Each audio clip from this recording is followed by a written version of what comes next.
Yo, people, what you telling me back again for another Red Talk? Flawless, what's good, my bro? Yes, family. What you saying, man? You blessing everything, yeah? I'm good. Can't complain, man. Big up, man. Yes. Big up the chat. You already know what time it is, bro, man. Some interesting things you lot are bringing to my attention right now, brother. What's you man saying about Mo Salah on Instagram? Someone said something that Mo Salah on Instagram said he's leaving or something. What's going on, bro? Mo Salah just confirmed he's leaving. Yeah, apparently. But have you lot got a quote or something for me? Yeah, they got a quote. Let me check my group chat, because my group chat told me about the United, the shortlist to replace Casemiro, but I'm going to go check now, because I know these, man, if that's the case, we'll be in there talking about that. Let me go have a look. 1 second. So mad, bro. What man saying about Salah? Let me have a look. Salah said, fuck this, I'm out. For real, like that? But in the season's not even done, man. How can man be... didn't he just sign a new deal as well? Yeah, last season. Yeah, last summer. Yeah. You got the big bag last summer. Yes, you did. And he's confirming that he's leaving. Let me go have a look to see what these laws are saying. Yeah, he probably is going Saudi, but that also means, that means, bruv, he's cooked anyway, but the fact that he's confirming that he's leaving, what does that mean for the manager? Because obviously, the manager hasn't been playing him in it. I saw he dropped him last game and that. So yeah, and obviously he crashed out on him in the post-match interview as well. So we know that they don't see eye to eye. This guy posted something on he posted something on Twitter or something. Yeah. You're saying Instagram. He posted something on Twitter about some video and that. Hold on, let me play the video. I ain't gonna get copyrighted. Let me play this Ross Clark thing. Man said announcement, brother. I'll be real, yeah. You've been playing so shit, you ain't got to announce you're leaving. You know them way there. Like, what's there to announce, my G? It's crazy. He's leaving to his fans, man. That's what he's doing. Nah, man, fuck all that, bro. Like, this guy, no sentiment, You ain't got to announce, just leave, cuz. You know the ones there. He's been there 10 years, man. He's given them 10 years of service. Just fucking leave, cuz. You know them way there. Like, it's like what are we doing here? This guy, man. Mohamed Salah! That's an amazing goal! It's a work of genius! Yeah, get out of here, mate.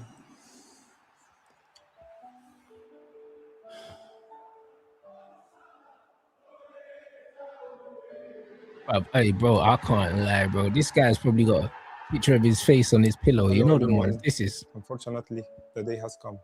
This is the first part of my farewell. I will be leaving Liverpool at the end of this season.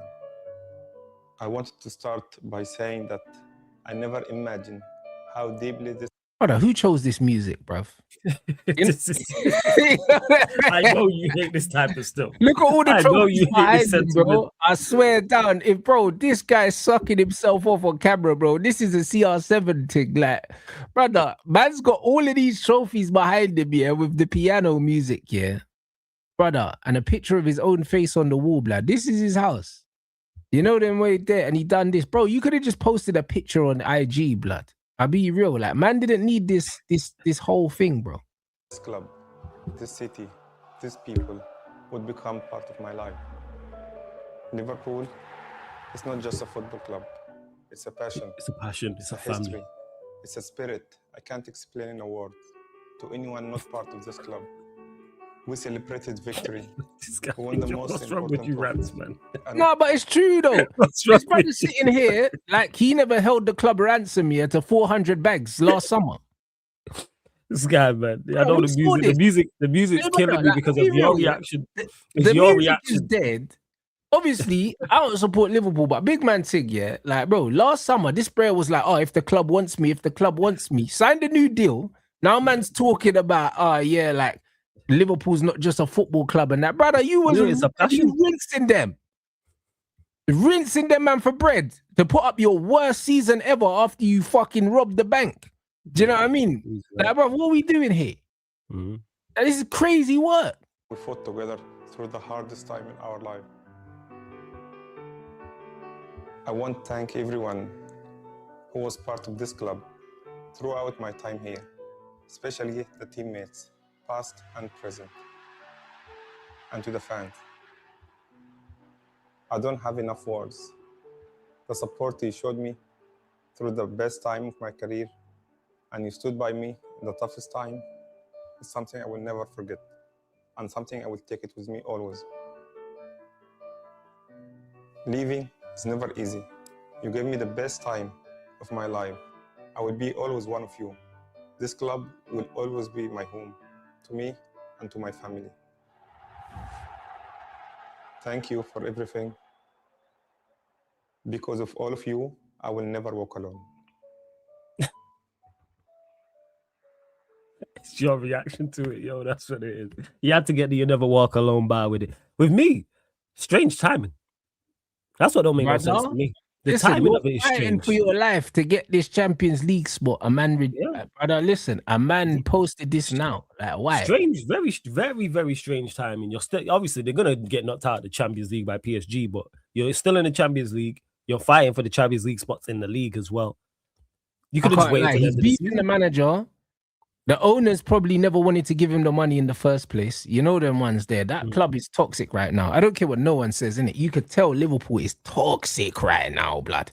You can see it from the way that they're playing to the way everything's going. It's toxic. You could, bro, I'm loving it. You know? Yeah, absolutely. It was great to see because they've been such like, as of, well, not up until recently, like well ran and good transfers and everything like that. But now you're hearing about reports with Richard Hughes. I think that like their DOF and CEOs are like out of contract next season and stuff like that. So literally from top to bottom. And the Hughes brother, big buddy. Yeah. The brother which one's the guy that fell out with Jurgen Klopp? I think it was Hughes.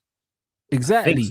I think it was. Let me check. I was told by Liverpool fans was that he fell out with Klopp here because he wanted to move players on and Klopp wanted to keep them in it. Michael Edwards. It was. He weren't. Oh, Michael Edwards. Sorry, it was Michael Edwards. That was the Michael Edwards that wanted to move players on, and he wanted to keep them because Edwards was kind of like, yo, this is the right time to move man on, and Klopp wanted to keep them on a sentimental vibe. You know them ones. So the way I'm looking at this thing right now, is as toxic as a motherfucker in there, bro. I bet you Matt Edwards came back and said, yo, I was trying to shot this guy like 3 years ago, cuz. How are you going to put man on this money? This is crazy. You know, like that. It's looking real spooky. You just signed a 400 bag deal, You're not even that old, bro, because he's like Bruno's age, bro. So it's not like, man, I'm talking about Mo Salah like he's 36, 37, like man's Lewandowski or something. Like, brother, brother, he's still young enough that if he wasn't shit. Yeah, he's 33 going on 34. Yeah, brother, come on, man. You can still offer something, bro. Like, brother, this bread, that means he's Casemiro's age or younger. Yeah, I'll tell you now. Yeah, because he's 34 in June. So that means man's a Casemiro's age, maybe. Yeah, Casemiro's 34. So yeah, he'll be Casemiro. Him and Casemiro same age. See what I'm saying?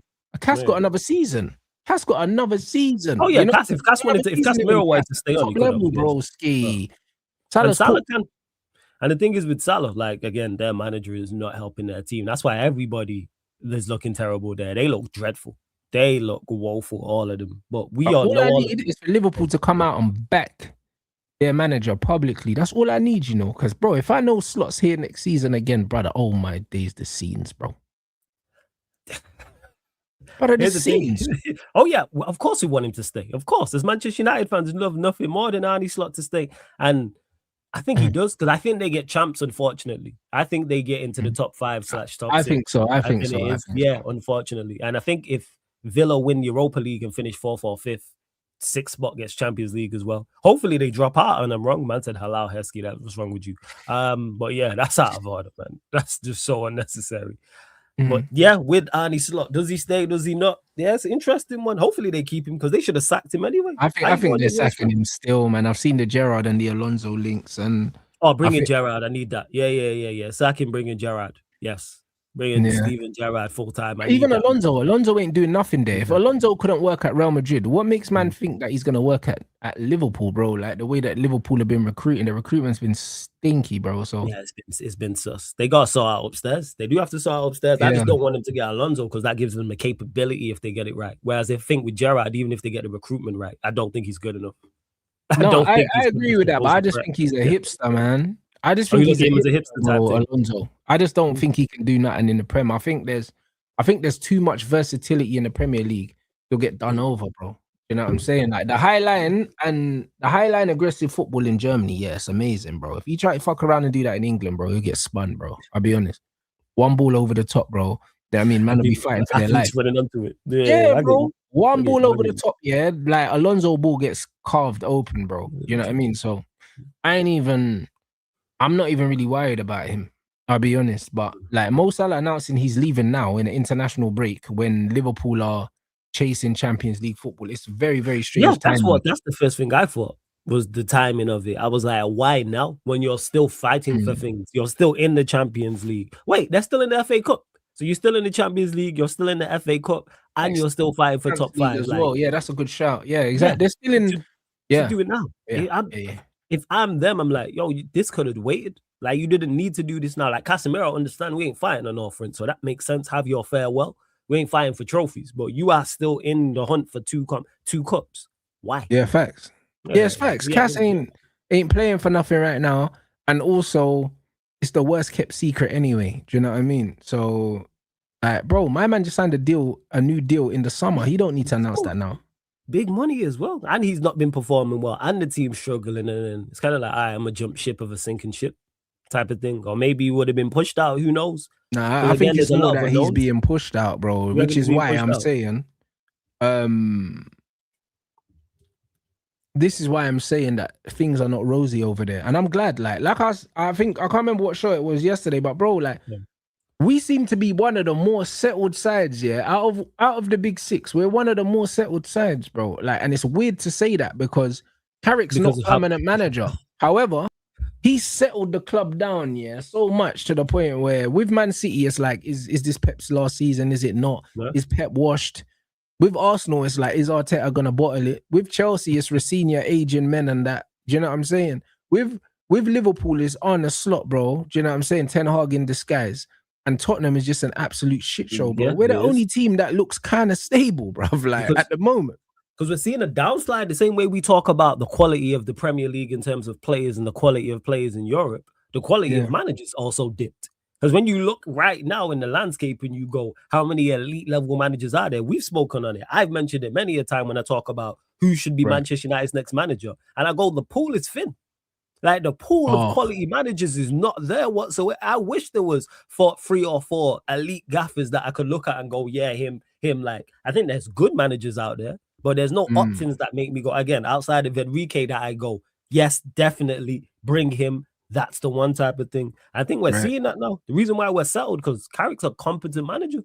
And this is all we was asking for. You recruit well, you get a manager who's decent, and all of a sudden you look like a decent team. Who would have thought? Like, that's all that is. But you got Arne Slot, like even that Liverpool side, Arne Slot contributing to that, managing like an idiot. That's what it is. 100%. And I agree. We don't need one, but it's an ideal thing. But for me, it's ideal. I want the best of the best. If there's an elite manager out there, you go and get him. But this is why, bro, we're only really being linked with Enrique, yeah? And for me, yeah, that's the only right answer, bro.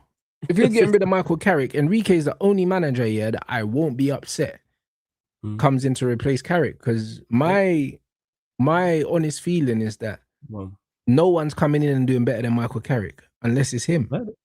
Yeah, because again, he's the only one that raises expectation instantly. Luis Enrique. If you get him, it's title. Like, that's the aim. Even if it's not that season and the second season, the third season, that's the aim. Whereas if it's Carrick or it's somebody else, Iriola, a Silva, etc., a De Zerbi, it's all right, we go top 4 again. Like, he raises the expectation and the level for everybody across the club and all the supporters as well. I still think we're one season away from being able to say, yo, we should be challenging on all fronts. I still think we're one season away. I still think we need a good summer window, and then definitely we need not I wouldn't say a trial season, but like a settling in season where you're settling into playing 60 odd games, you know, like that. Yeah, 100%. But I'm saying, even with that, even though I agree in regards to where our squad is, because our squad needs improvement. Enrique improves that. So say we go and have a good summer this summer, and it is Enrique. My expectation isn't going to be, hey, shout out to Rums. He's going to be trolling on Twitter. Yeah, boy, the shin dribbler, bro. You got your way. Yeah, Rob's gonna be. I'm gonna check his Twitter after this. I already know he's trolling. But yeah, like the expectation goes up with him, which is why I like. Even if we are short, because we expect him to do better than at Tuchel, at De Zerbi, because we put him in that elite manager bracket, and it's a statement of intent. And that's what I'm about. So yes, if an elite manager's there, you're gonna get him. If it's not him, Carrick's exceeded all my expectations. Continue, and if he continues to state his case and make his claim to be permanent manager. Because I know I'm not against any of the other managers we've been linked with, but none of them stand out. They all, I think, solid picks. They all have pros. I could see why somebody would say, yeah, bring him in, but none of them are standouts. Where I go, definite, hey, we can win a league with you. None of them scream that to me, but that's just me. I hear that. I absolutely hear that. Man said, yeah, we need a season, the new players to gel and the rest of the players. I agree. And also, I think we need a season for just to rotate players, see who does what, where, who can do what. Because next season, like, it depends on who we bring in. For instance, for argument's sake, yeah, if we bring in a left winger and some midfielders, then we need a season to see how Dorgu does at left back to know if he's good enough to be the starting left back.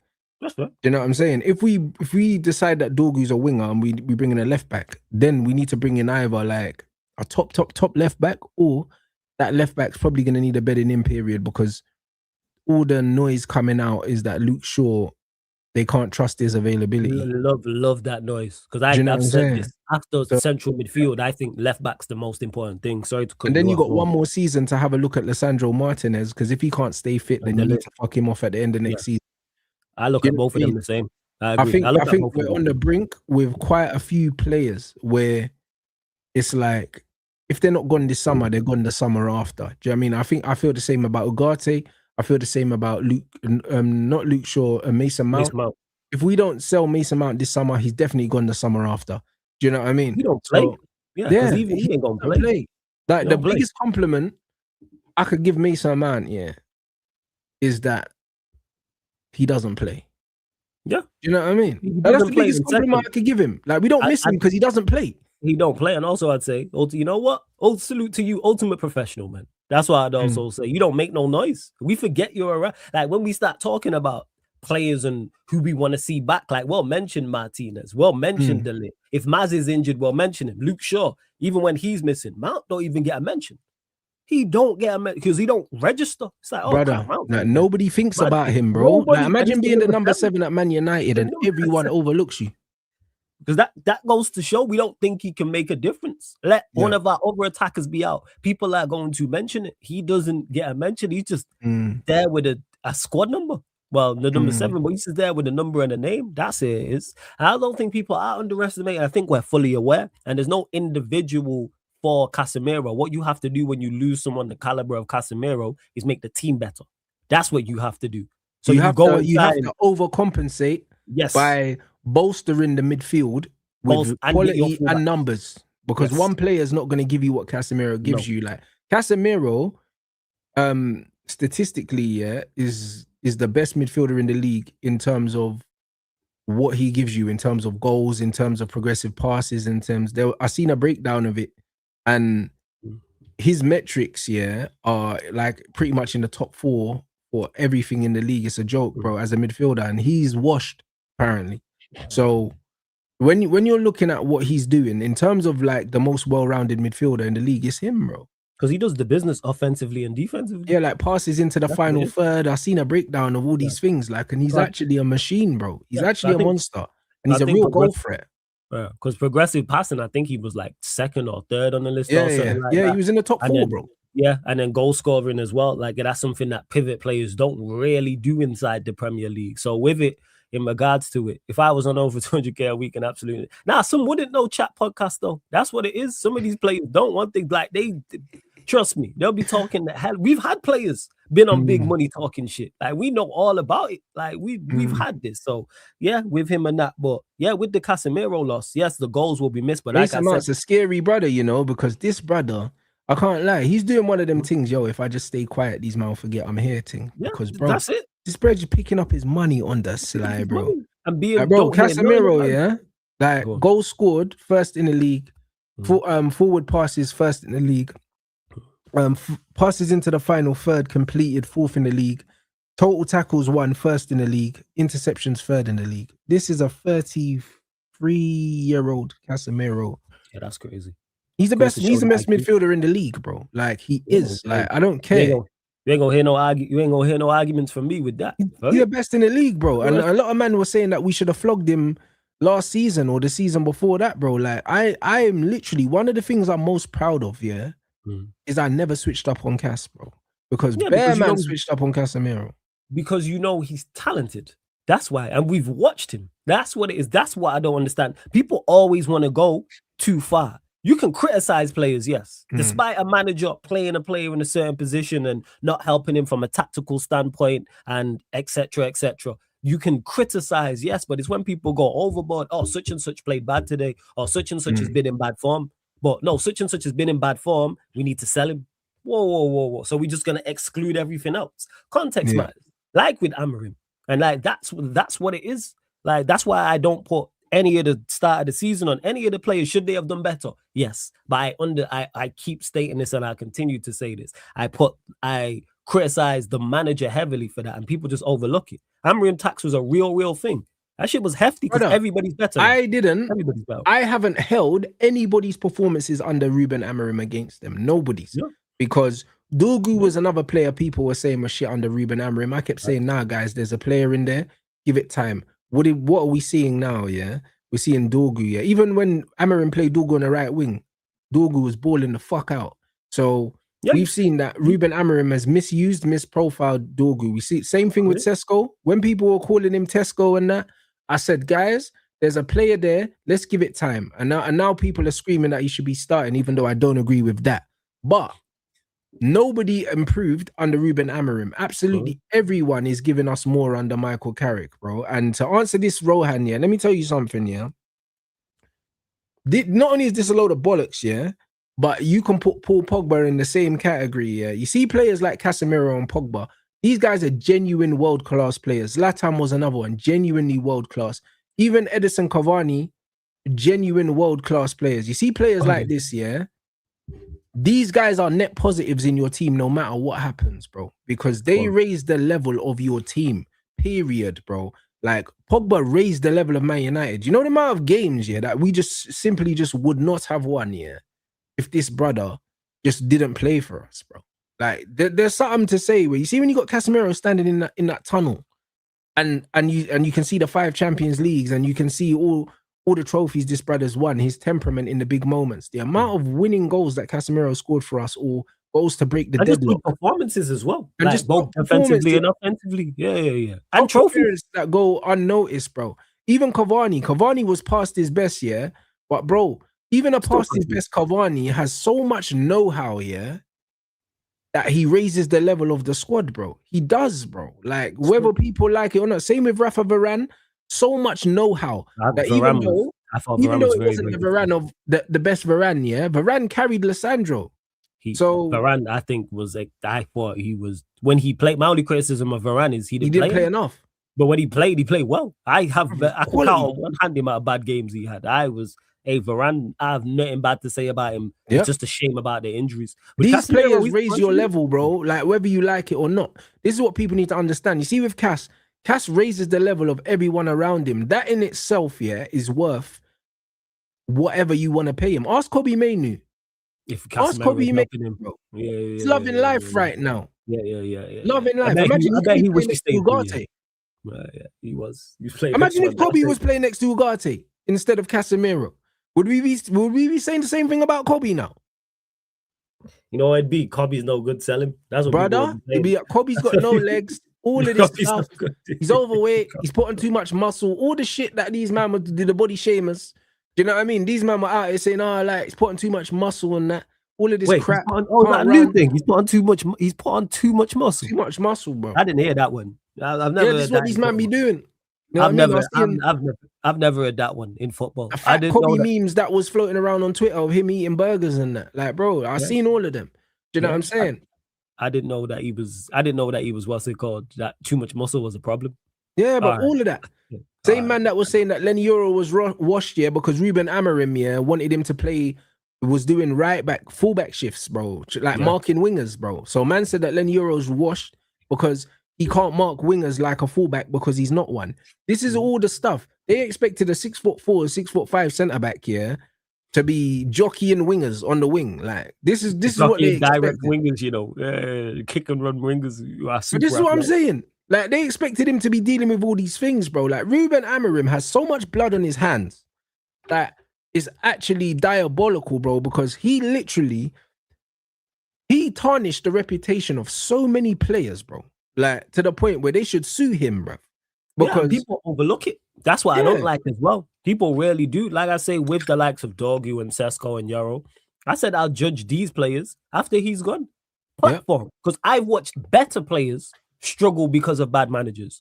So if top-class, world-class, elite-level players... Brother, and we've seen world-class, elite players struggle even under good managers, bro. Look what Sir Alex Ferguson done to fucking Veron, bro. Yeah. We have seen that. It just didn't work. It just didn't work, bro. And he was an elite player when we signed him, bro. And it just didn't work out. So we've seen elite players with elite managers and it still don't work out. Sometimes a manager just doesn't know how to get the best out of a player, bro.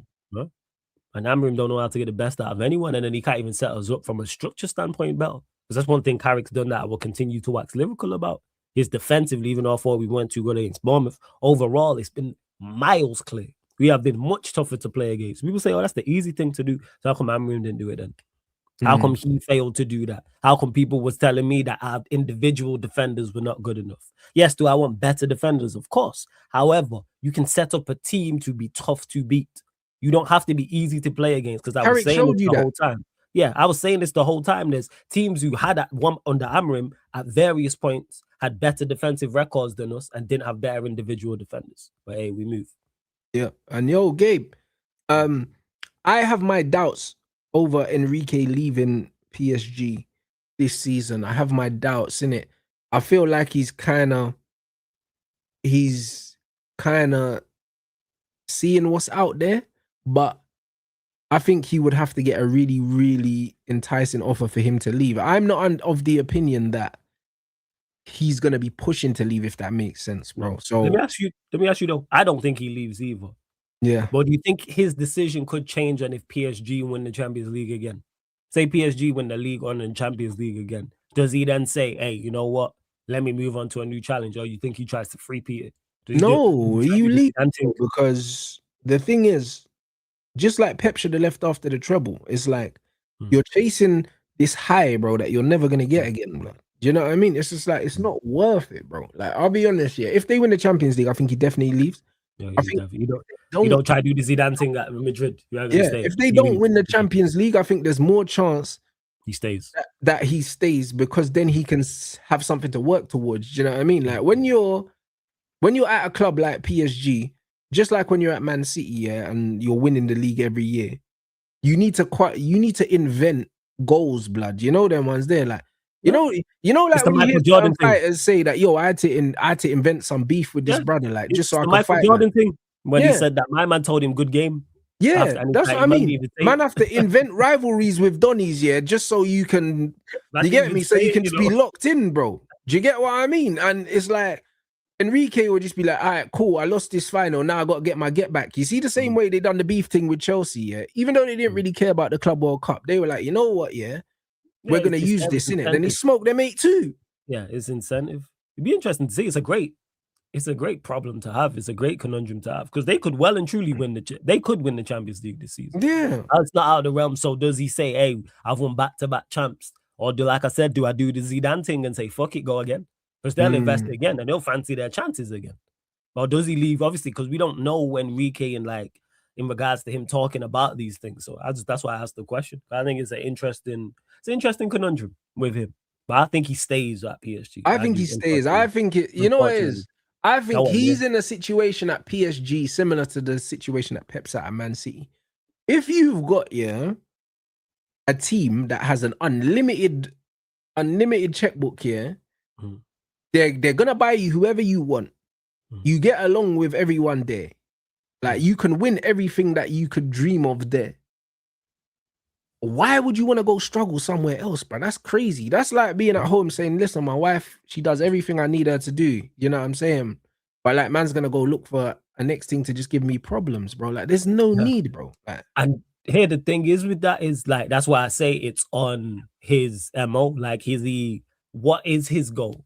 Is it to stay there? Does he go again? Does he try to do the Champions League and win 4 champs in 5 years? Bear in mind, he's won the only one there. So if he wins a second one there, that further solidifies him. And if he continues to be successful there, it continues to solidify him there. But does he go, I want to go and conquer and dominate another country?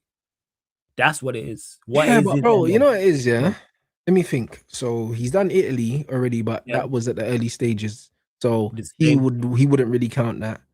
He's done Spain already. He's done France already.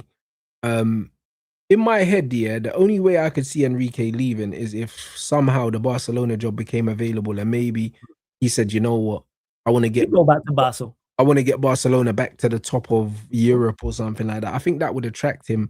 Manchester United, I don't know, innit? Like, the truth is, yeah, I think English fans, yeah, rate the Premier League way more, or they think that foreign people rate the Prem more than they actually do. The one thing I would say is Enrique probably rates Man United because we're just a team that have a lot of history, and a lot of the foreign clubs rate our club, but they don't rate the league. You know them, man. Because we've been a mainstay. Yeah, we transcend English football. You know what I mean? So absolutely. These men that grew up at Barcelona, they respect Manchester United because they remember the finals we played against them. They remember these kind of things, bro. Like, these men don't respect the Arsenals of this world and all that because they ain't done nothing in Europe. So, like, they don't look at every team in the league the same way. I'd say that they look at us a bit differently. Yeah, but that being said, I don't know if he would leave. I don't necessarily know if he would leave the stability of a PSG where you know what you're going to get for the unpredictability of going to. And that's why I get you. And that's why you're negotiating with him. Let's say he does become available, or you're just putting the feelers out there to see what he's saying. That's how you sell it to him. I think if he's available, don't get me wrong. I think if he's available, we get him because he'll choose us. I don't think that he wouldn't choose us, bro. Because like what he said, we're the Real Madrid of England, bro. Like, we're a massive deal, bro. Like, I think Maresca is already lined up for Manchester City. You think Pep leaves? No, not necessarily this season, but I think Maresca's their next manager. Okay.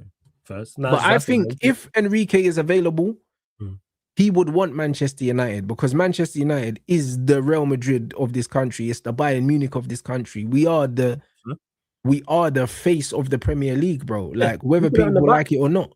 Yeah, we put it on the map, man. Like, we put a lot of money into the space and a lot of eyeballs to it, and everyone knows Manchester United's fan base and is gargantuan. Like, the Manchester United badge transcends like languages and stuff. Like, it's so 100%. Recognizable. Like, people see it and know exactly what it is. Might not even be able to speak English too well, but they'll know. And yeah, so I think Enrique, if he wants to manage in the Prem, I believe Manchester United is the team that he'll want to manage.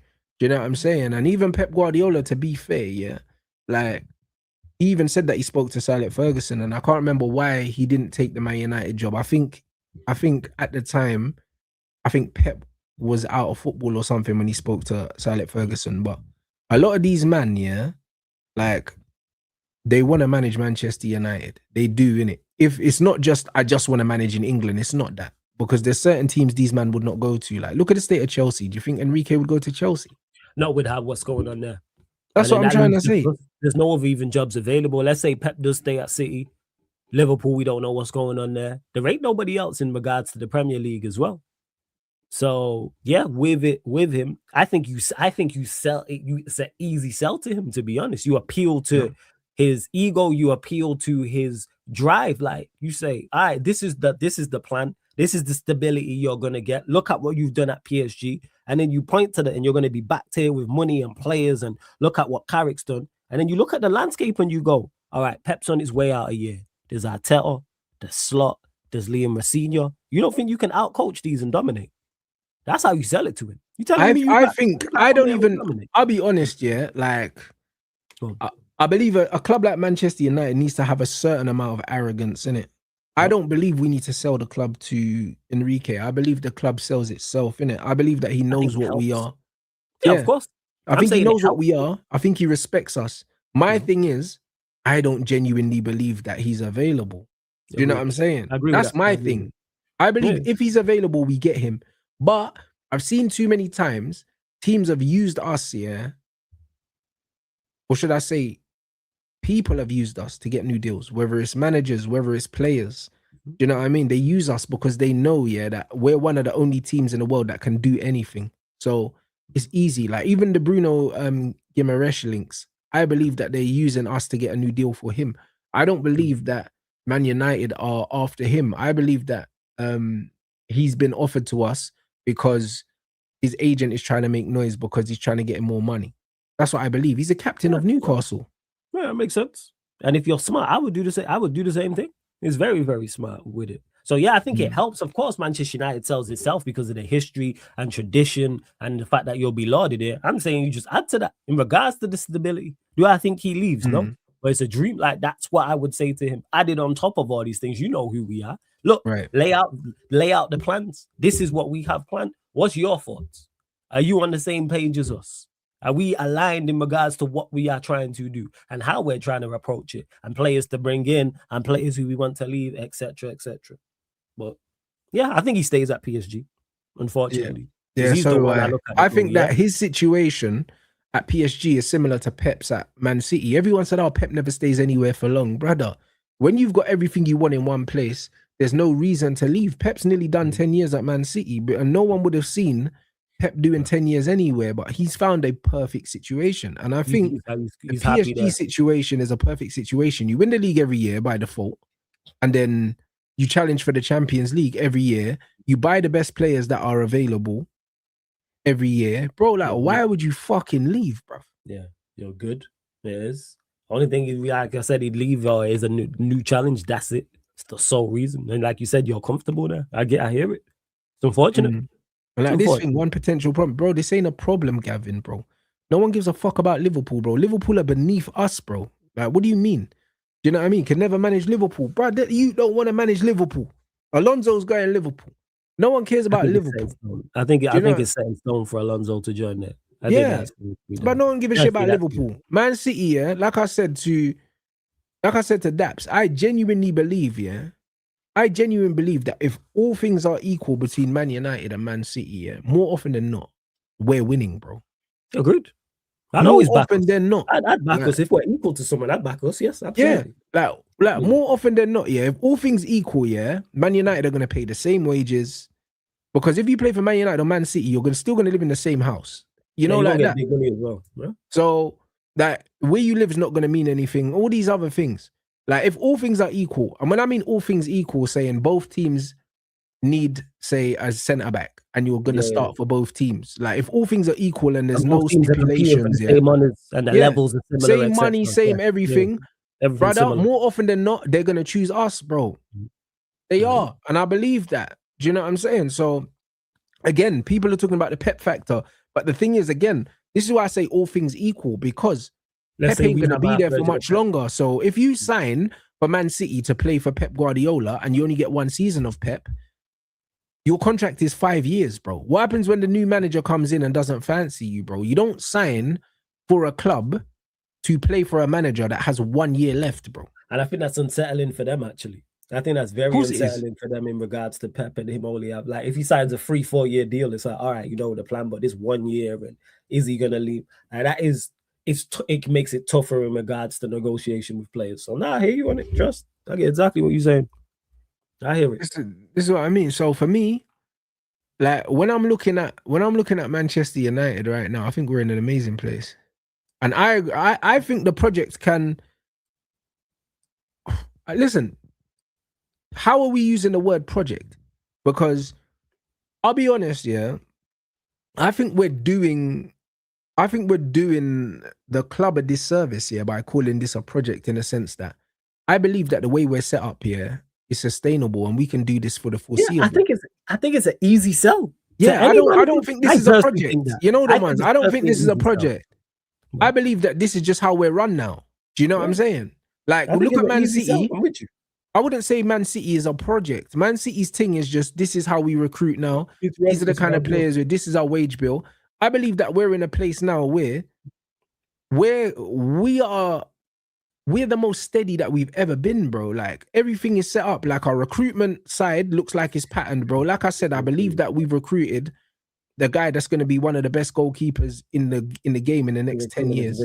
Very good. Do you know what I'm saying? You look at Aiden Heaven for 1 million is looking crazy. Smart business. Do you know Maserati for 12 M's. Like, yeah, looking like bro, very, very, Dorgu for fucking what 25? 20 mil or less than 20 mils looking mad.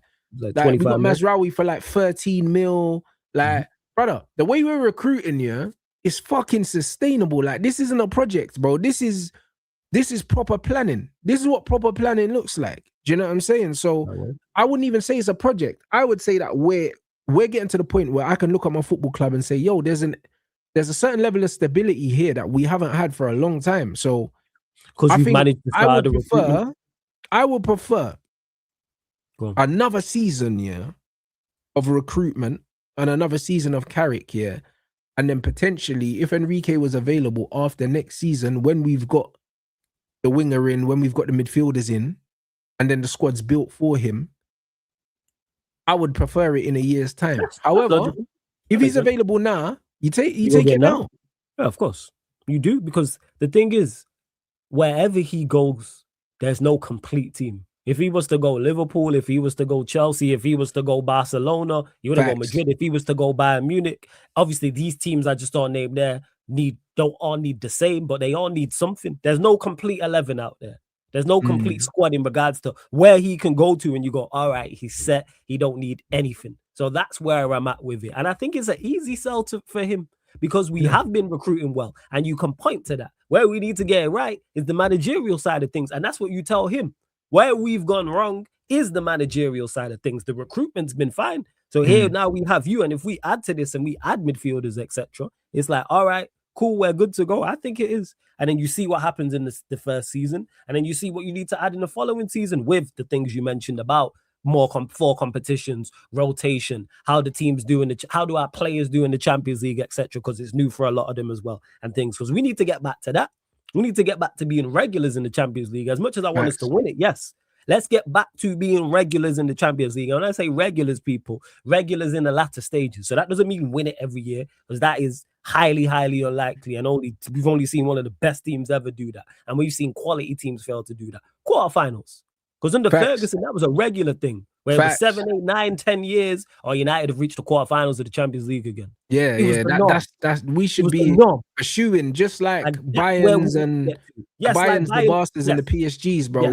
We need to be amongst. We need to get back there, those names. So get the players used to it, because now once the players are used to it, then you then get accustomed to it as well. You don't want us, because it took United a while, even in the Fergie eras in the early 90s, to get accustomed to playing in the Champions League. We've seen others do it. We've seen Arsenal do it. Happened to us, Liverpool, etc. And that's where I'm at with it. So you go and sign the best if he's available. You get him, because outside of going to get an Enrique, you still should be trying to sign the best players anyway. So that goes hand in hand with it for me. So go and recruit well, like they have been doing. Get the managerial side of things right. So I don't look at it as a project. No, I look at it as like we're improving. Have we improved from this season to last season? Yes, massively. So improve again and see where we end up. We finished 3rd, 4th this season, and then trophies also. Have to look at the domestic cup, Champions League latter stages, and you see, Spurs finished 4th, man. What are we talking about in the Champions League stages? Spurs finished 4th. What are we doing? The gap's not. It's not unclimbable mountain. That's what I'd say, people. I don't think we're as bad as people make out. I don't think we're as good as people make out. But I don't think we're a million miles away. And all it takes is another. I don't know. I don't know. When you say you're not as good as we're not as good as people make out, I think people don't give us enough credit, bro. I think but they're gonna downplay it. I think we're better than a lot of people give us credit for, and also I think we're better than people know. I've always stuck by this. People always been calling me Player FC. I genuinely believe, that we are one of the best teams, in Europe, if we get everything together, bro. Like legit, bro. Rivals, and I already know this, and you already know this. Rivals are never gonna give us the credit. I hear it, but bro, like even when you look at the Premier League, nobody's playing good football in the Premier League, really, innit? Like, if we're being honest, like no one's playing good football. But out of all the guys that aren't playing good football, we're playing better football than the majority of them. It's only Man City, I can say, that that play better football than us. And even them, yeah, Man City Sometimes playing it's- better football than us is down to the technical ceiling of their club just being higher, bro. You know them ones. When you look at their worst player technically, yeah, excluding like Semenyo, like, and Doku's and that, because them man there will have you scratching your eyes. But that's what Brian Mbeumo does as well. Like, them man stink on the ball. But when you look at City's, say, quote unquote meaty players and that, like, for instance, City at right back will play, what's his name, the midfielder? Nunes. We got Dallo, like, you know, the ones there, like, and it's like when you look at Nunes on the ball compared to Dallo, bro, like, like it's night and day. Do you see what I'm saying? Like, I think that City's comfort on the ball is purely down to the profile of players they recruit. I believe if you give Michael Carrick more technical ballers, yeah, we can slam the brakes on Man City, bro, because the way we smoked City, yeah, in the last game, I feel like we can do that to City every time we play them if you give Carrick the right players. Because that's the blueprint, and we need to raise the technical ceiling amongst other things. And back to the rival standpoint as well. Yeah. I knew that. I don't expect them to give us no credit, but the fact that they be trying to downplay the thing, even me talking positively about Manchester United, I've had rival fans trying to doubt. Oh, why do you think you're as good as you? I haven't said nothing crazy. I haven't said we're back. I haven't said we're winning the league or we're competing for the league. I'm just saying I see the improvements. I'm just saying I like the base of where we're at. I'm saying if you add to this, you add a midfielder and you add a fullback, whether it's one or two, where we can go on next. So that's where I'm at with it. So rivals downplaying it is nothing new to me. I already know that they're going to do that, which means normally when they're downplaying it and they're saying, oh, United fans are getting ahead of themselves, we're heading in the right direction. Because everyone loved us. Even 2, 3, 4 years ago. Love where we was at being in the mud. So yeah, facts. Because like, bro, the way that we smoked Man City. Like, what man need to understand is, technically, we're way better than people give us credit for. You saw we were doing rondos against Man City, bruv, and Ole and these lot, and it's not easy to do because you saw what happened with Arsenal on Sunday, bro. Arsenal don't have the technical. They don't have the technical level, that we have, in the attacking areas, bro. Do you know what I mean? And this is why these men struggled, bro, because as much as people say, oh, Casemiro is not press resistant, he shits on Declan Rice on the ball. Declan Rice. We've seen that when City set up with the 4 and gave Saliba and Gabriel the ball. Neither Zubimendi or Rice could drop in. They couldn't drop in. Whereas Cass can drop in and Kobe can drop in. Do you see what I'm saying? Both of them can drop in. Both of them are better on the ball than Arsenal's two. So it's just one of those ones, bro. So when you actually look at our team, I think we're technically underrated in terms of what the players can do, bro. Like, I genuinely think that people don't realize how good a player like Ahmad is, because it's almost like only Man United fans rate Ahmad. Do you know what I'm saying? Whereas, like, the guy is a baller, like. I'm a fan. Do you know what I mean? Like, he's so sick on the ball, And when you look at Salah, when you look at Saka, when you look at Neto, he's better than all these guys on the ball, bro. Like, all of them. Like, even Kudus is Tottenham's starting right winger. Ahmad's better on the ball than Kudus, bro. Like, so in the whole league, on the right-hand side, Ryan Cherky is the only brother that's better on the ball than this guy in the big six. He's the only one on the right wing. So some Chelsea man might say Esteval. Not for me, bro. For me, Ahmad, bro, on the ball, in terms of protecting the ball and all that, do you know what I mean? I need to see more from Esteval, but that's the player they'll throw out there. But no, they'll throw out Esteval. I just need to see him play more. And with Ahmad, I never doubt him on the ball. All I need from you now is just more and output. Off the ball, he's a two-way player, bro. He helps the team so much. He'll defend, and people exclude that. Like, brother, Kudus ain't better than Ahmad, bro. Relax with his fucking Timberland touch and that, bro. He's not better than Ahmad. Like, we're not doing that. I rate Kudus as well. I think Kudus is looking like Essien on the right wing and that, bro. You know what I'm saying? Like, nah, brother. It's pure P&P, bro. Like, Ahmad's gliding, bro. Do you know what I'm saying? Come on, man. I'm a fan of both. I'm not gonna lie, I'm a fan of both players, but with Ahmad, all I need from you is more output. That's it. Agreed. But you know what it is with Ahmad? I'll be honest, like, I would like to see Ahmad. I'd like to see him centrally in some games, bro, because I think that's where we need to see him. You're saying rather than have him start and drift in, you just want to see him start centrally?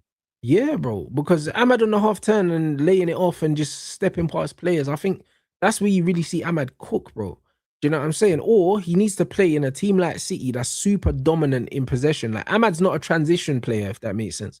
Like Ahmad needs loads of touches, bro. And we're gonna get to that. And hopefully, if we improve, and again, this ties back into the manager and this ties back into the recruitment of the players you're bringing in. We see about him because he's talented. Never hear me slander him in regards to talent on and off the ball. Yes, I'm a fan of Ahmad. Produce more. Whether you are playing out wide on the right, whether you are playing central, because I always say that you are better than you're showing in regards to the output side of things, to be honest. But I'm not going to write him off. No, do more. 100%. I'm a fan. And like you said, off the ball, his off the ball stuff. And when I say off the ball, not just necessarily when the team has the ball, but when we don't, because they'll spin him behind. He'll do a give and go and running behind, etc. and stuff like that, which is super important. I think he's a very good outlet over there on that side. But I just think Ahmad centrally, because like even if you think about PSG, for instance, Enrique plays Dembele centrally a lot. Yeah, I think Ahmad can do that. You know what I'm saying? I think Ahmad can do that false nine thing because Ahmad, he's good enough to play false nine. He drops in the pocket, pops the ball off, good close control, all of these things. I think that Ahmad centrally, because he can drive with the ball, I think he's a real problem because a lot of people don't understand there. Like defenders will tell you, there's nothing scarier than somebody playing in central areas that can dribble, bro. Like it's a problem because as a central player, you're not used to that. Normally it's out wide. Exactly. You're used to intercepting tackle, intercepting passes. You're not used to people picking up the ball centrally and running for it, running with it. And this is why players like Kovacic, players like Luka Modric, even Ryan Giggs when he moves centrally, you see guys, wingers that can play centrally, problems for people because you're not used to CMs dribbling, bro. Like even Pogba, when Pogba used to pick up the ball and run with it, Yaya Toure, like you're not used to man dribbling, bro. The likes of Morgan Rogers as well, Dembele when he was at Spurs and players like that, nightmare. I play central. Yeah, Dembele's another one, bro. You're not used to man dribbling with the ball in central areas, bro. Like your brain can't compute it as a midfielder that someone's dribbling at me. Now I have to face him up like I'm a fullback. I don't know how to do that. When I was playing Saturday League, Sunday League, I hated that. When you had central players who could dribble, it was a nightmare because they can just carry the ball and just go past. And also, you don't want to foul them because it's like you're giving away free kicks in dangerous areas as well, blood. Absolutely. Nightmare. It is. That man them dribbling on the edge of the box, bro, it's a nightmare for defenders, bro, because it's like either I give away a free kick or I let him go and they score, bro. Yeah, they get a goal or assist type of thing. So yeah, now it's definitely an option, 100%. And again, this is for Carrick or whoever the next manager is, if he indeed does do that as an option, especially with more games next season also. It could definitely be I think he will be a valuable asset. It's also all about being used right as well, which I think he will. And Jerry, this is what I'm saying, bro. I'll be real, if someone like Enrique comes in, for instance, if he was to come in, a player like Xerxes is right up his alley. And this is why, like, again, deciding what players you're keeping or not keeping, you kind of have to wait and see who the manager is going to be. If it plays a part. It plays a major part. This is why I think, as much as I like the idea of Enrique, I don't think necessarily that Enrique is a Man United manager in a sense that the way we're set up right now is we're not recruiting for specific guys, we're recruiting for the club. And Enrique would want specific profiles. That's why when you sit down and have the conversation, if you're having that hypothetically, you make sure you're on the same page. And if you're not, that's when then you call it quits and say, no, we're not. Like, that's where it's at with it. Do I think Enrique, because it's tough to say there's a profile that Enrique would want that we wouldn't want. That's where it is. Like, so Enrique saying, I want this type of winger, and United is saying, no, we're going for that type of winger. I don't think it'll be that far apart. Again, I could be way off here. This is just me giving an educated guess with the information I have at hand. I don't think there's nines is a bit different, but when I look at midfielders, I think we'd be on the same page. Our wingers, I think we'd be on the same page. Fullbacks, I think we'd be on the same page. Centre backs, I think we'd be on the same page as well. So, and I don't think Carrick clearly doesn't rate Xerxes. I just think the team's been playing well. That's just unfortunate for Xerxes. We got one game a week. That's what the problem is. Yeah, see, I don't agree with that. I completely agree with you, Flawless, because you know what I mean? You know what people need to understand? It's multi-layered because, for instance, Carrick comes in, Xerxes injured, unfortunately. Bad luck. Do you know what I'm saying? And then he plays the false nine, fluid front three thing, and it works. Do you know what I'm saying? And then Sesko starts coming off the bench and scoring. So now Sesko's added another thing to the conundrum. So automatically, Xerxes found himself 5th choice attacker. No, not even 5th, 6th, because Dorgu got injured. Do you know what I'm saying? So he's come in and he's found himself, for no fault of his own, right at the bottom of the pecking order, right at the bottom. And then on top of it, the first guy off the bench, Sesko, is scoring. So scoring goals, so you can't bring him off the. You can't bring Xerxes off the bench before him. And when Xerxes had his moments, he's played well. It's just that because we've been so used to our team being bad, we're not used to players being left out solely because players are playing well. The attackers are playing well. And you can't do that. Falling up a little bit now. And even this, there's no lesser teams, bro, because we need to win every game to get Champions League. We're not in no other competition. So you're not going to start Xerxes in a game, when we've only got one game every 2 weeks. Do you get what I'm saying? And to Woody as well, where's he going to get the start? He's going to play. So Bruno going to play as the 10, we know that. So that leaves the 9. You have Embremo, who played well initially when Carrick came in. And now you have Sesko, who's playing well. Again, I like Xerxes. And there's reports saying, I think Romano posted about Xerxes could be looking to leave. I fully understand why he would think that, because he needs minutes. It makes all the sense in the world. But I can't say Carrick don't rate him because, again, the plays in front, it's on merit. Because if he starts Xerxes ahead of Embremo or ahead of Sesko, and when they're playing well, we'd kick off. I'd kick off. You don't drop players playing well. Now, if a player's playing poorly, I hear it. And Xerxes had his moments and he's done well. So, yeah. That's it. So we're playing one game a week, You need to understand we're playing a game a week, and then on top of that, there's going to be pressure from upstairs, either directly or indirectly, or the new signings to get minutes, bro. So you're looking at Brian, for instance. He hasn't been playing well, and remember, the manager dropped Ahmad for one game for Brian, and then he realized, I can't be dropping Ahmad because we need him. So now he's in a situation where it's like, cool, I have to drop Sesko. It's easy to drop Sesko because Sesko's the youngest one, last in the door, so it's easy to drop him. You know what I mean? But he's very well off the bench as well. But then he comes off the bench and he's scoring goals. So this is the conundrum that we're in right now, because you kind of really, we should drop Brian. But the thing is, he's just come in and he scored goals before since Carrick's come in. So now in his head, he's like, I kind of need to play this youth, bro. Yeah, because he's the one you want to chat. To me, he's the one I trust in regards to, even though he's missed a couple of the last games. I trust him in front of goal. As bad as he is, I trust him in front of goal. When it comes down to it, I do. And he's a big game player as well. And when I say that, look at his record against the rest of the big 6. He scored literally against everybody. Scored against Arsenal, scored against Liverpool, won the penalty against Chelsea, bagged against City, missing one. And then somebody else as well that he contributed to as well. So again, it's a good and we'd have this, because here the thing is, people, let's say people are talking about left wingers, and we need to get used to this, because it's like United fans don't, and we're the only fan base that seem to do this. Oh, what about such and such? If you have a good squad, guess what? Good players are going to get left out. If you have 2 for every position, which we should, because we should have 22 players all capable in each side. We should have 2 for each position plus the rest as well. That's why you have a squad of 24, 25. If we sign Ndiaye, Ndiaye or Cunha is going to miss out, right, people? Let's say we get Ndiaye. One of those 2 is going to be on the bench. Or if they're both playing, someone else is going to be missing. Whether that's Embremo, whether that's Ahmad, your bench should be stacked. And this is what it is. I agree. Embremo hasn't been playing well as of late. So if he gets dropped, I hear it. Starting on once would come in. Well, I'll be honest, I don't think we're buying a striker, guys. I think this is bullshit. I don't think we're buying one. Even if Josh leaves, we don't need one, because we've got Brian. So you cool with them better as the 2 options? Yeah, and also Cunha can play down the middle as well. We don't need one. I don't like Cunha as a 9, but I hear the other 2. I prefer Cunha to Mbeumo as a 9. More Embremo, than a 9 than a Cunha, to be honest. I think in a 9 he doesn't give us anything, bro. I just don't think he plays well back to goal. The only thing he gives us is he presses, bro. I can't lie. Like, Mbeumo in the 9 might as well be Bruno in the 9, bro. Man, just pressing, like, do you know what I mean? Like, I don't get it. Like, he's not an outlet. So for me, we do not need a striker if we get rid of Josh, bro. I think you go and if Josh leaves and then you bring in a left winger. Yeah, if Sesko and Embremo are 9s, cool. I'm cool with that if they are indeed, because we just have more. We have other areas to address.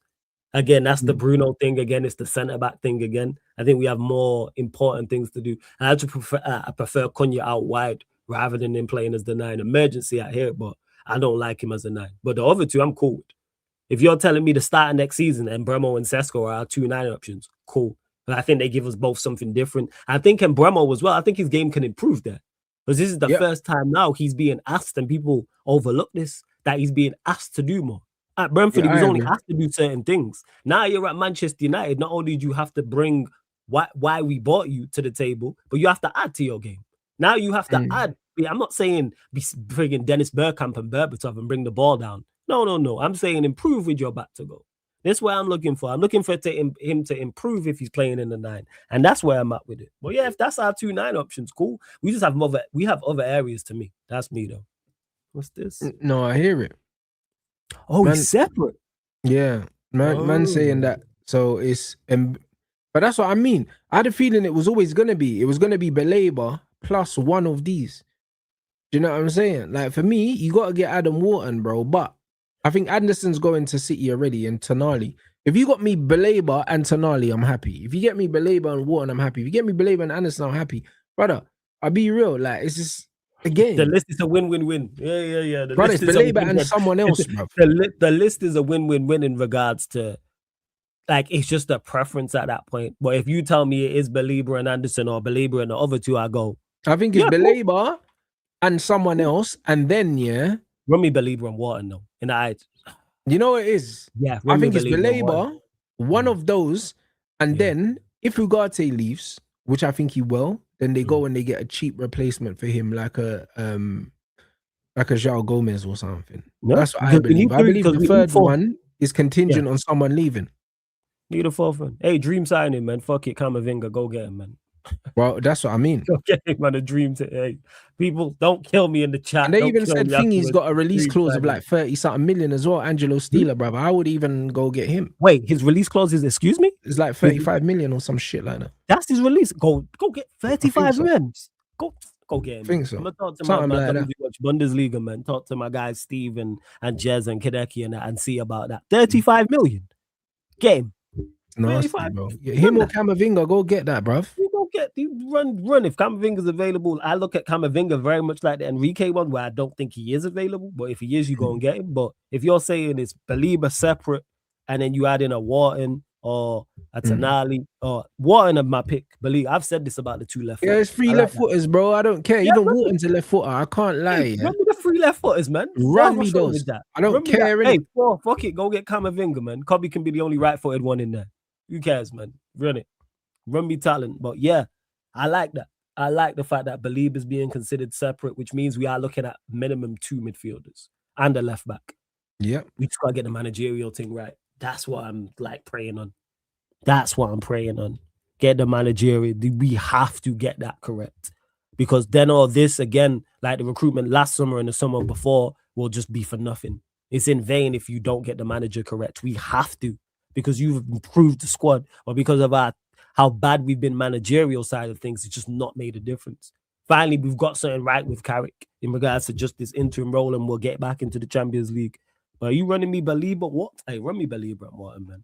It's all about price point as well. Even Fernandez, brother, he is a technical upgrade of epic proportions on Ugarte.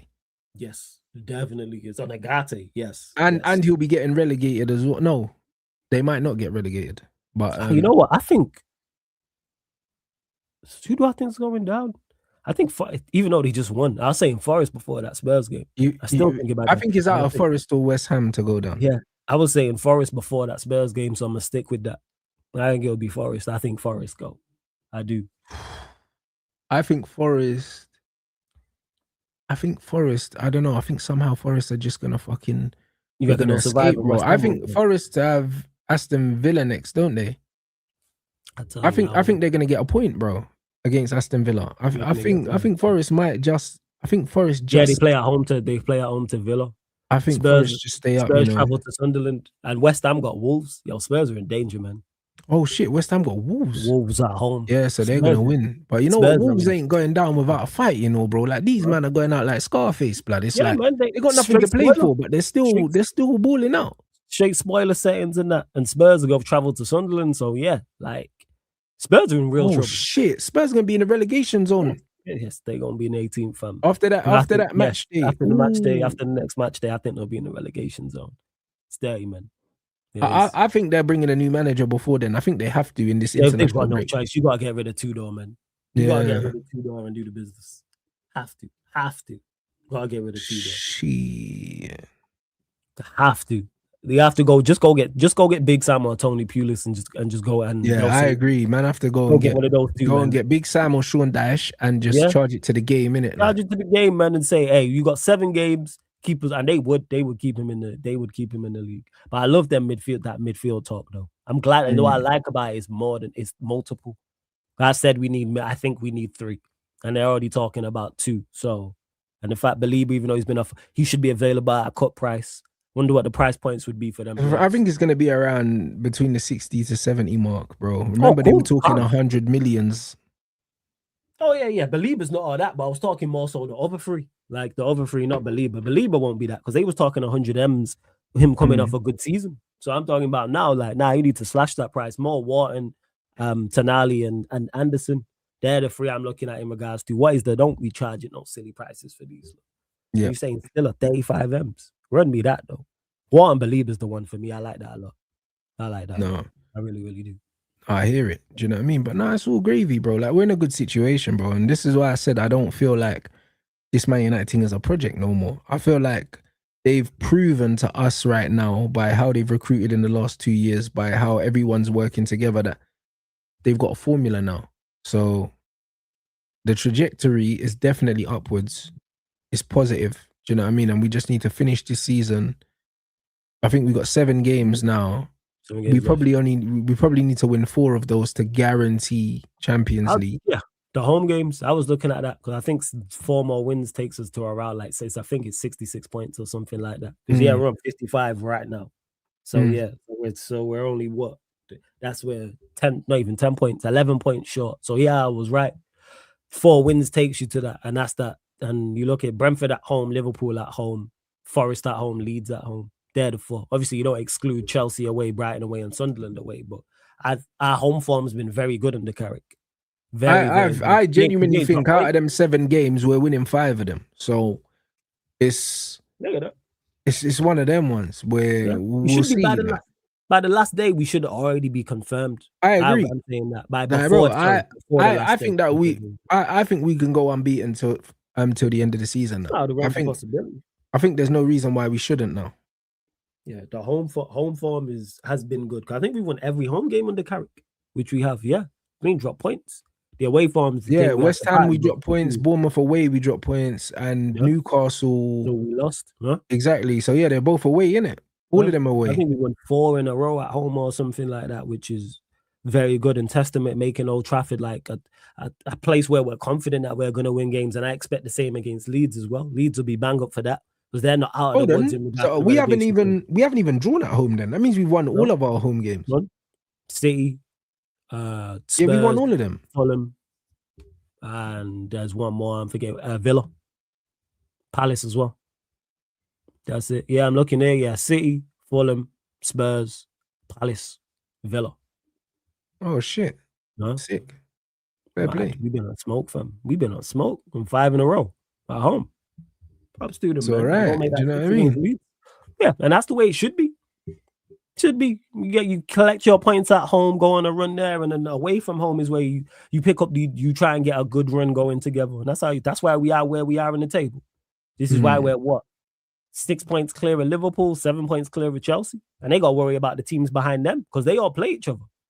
That's the thing is in the next match day, because I was looking at it before, and you got Liverpool in 5th, Chelsea in 6th, and then you got Brentford and Everton. They're 2 points behind Chelsea and 3 points behind Liverpool, and Chelsea and Brentford and Everton play each other the next match day. Yeah. So 7th place. Saeed, what bomber are you talking about? Someone in the chat saying something about Tudor as well. Is he gone? They're saying we'll leave by mutual agreement. I told you guys it was, bro. Of course, bro. They was 100% going to bring in a new manager before this. Big Sam, game. Man. Yeah, this next game is massive, bro. Like, do you know what I'm saying? Like, it's a massive game. They need to win this next game, bro. Yeah, it is. Away at Sunderland, they need a win, blood. Yeah, they have to. And I think they'll make the right appointment and they'll get it right. I think they have to, bro. Yeah, Like it's definitely. gonna be an old school thing. It's all going off. It's all going off. It's got to be Sean Dyche, bro. I can't lie, bro. Well, it's all going off. But yeah, friggin', like I was saying, Brentford in 7th and Everton in 8th, they play each other. And then Liverpool play Fulham, and Fulham are in 9th. So everyone plays. And Chelsea travel to City. So literally everybody playing everybody the next weekend. So I'm hoping Brentford, Everton, Fulham, they can catch Liverpool and Chelsea. I ain't trying to see them in the champs. Yeah, facts. Let's see them in the champs. Fuck all that. That's a mad thing. Get us back in the Champions League, man. So yeah, no, we're gonna see, bruv. Hey, you lot, let's get these lights up. Make sure you subscribe as well to Sarcasm City. You know what time it is. I'll be back on Twitch a little bit later, guys. Yeah, let me know who's live as well for a redirect, bro. What you got coming up, Flawless? Yo, firstly, as always, blessings for having me, Rants. Appreciate you, man. Big up for having me on your platform. Big up to the chat as well. Yeah, people. United City show today. So that'd be like with my boy Vader. So we'll be talking like 11:30 p.m. UK time. But with this Salah news and the Igor Tudor news as well, look out because there'll probably be another stream as well regarding one or both of those. But Sarcasm City TV on YouTube, Sarcasm City TV Extra on YouTube. Make sure you subscribe to both, please. That's what I'm saying. So yeah, man. Big up everyone inside. Make sure you definitely go and support Flawless's channel. I'm gonna be live on Twitch later on, guys. Do you know what I mean? Probably, well, it's international break, so there's gonna be more Rants reacts, and obviously man's gonna be doing more gaming streams because during the season, man, just been gaming on Saturday. So I think we'll be gaming throughout the week now because man can actually chill, blood. You know what I mean? Man's playing Ghost of Tsushima. Just started it. So is that like a ninja game? Yeah, sick, bro. A samurai thing. It's lit, bro. So I'm enjoying it, bro. You know what I'm saying? So yeah, man. Big up everyone inside. Man gonna raid damn pots in it. So big up everyone in the chat. And yeah, man, we'll see you over on Twitch. Big up.